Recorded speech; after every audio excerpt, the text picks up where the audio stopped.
Alam nyo ba na pwede rin ang cellphone to computer na mag-hotspot?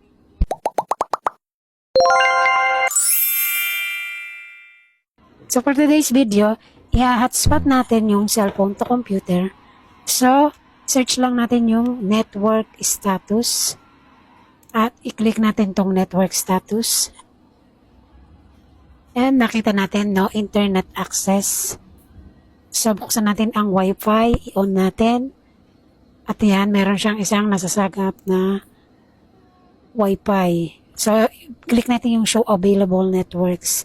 I-click natin siya. And ayan, may nasasagap pa siya yung iPhone.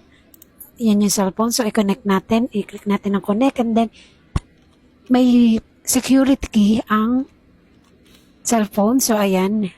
I-enter lang natin yung security key nun para makapasok tayo sa kaniyang hotspot at inulang natin yan. And then, okay, naka-connect na agad siya. At pagkatapos, pwede na tayong kumonek sa internet kahit wala tayong wifi, gamit lang ang data ng ating cellphone. So ito nga, type natin ang google.com.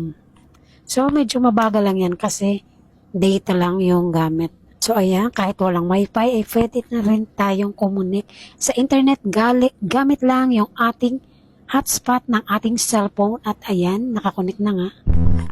So I hope na may natutunan kayo sa aking video. Thanks for watching!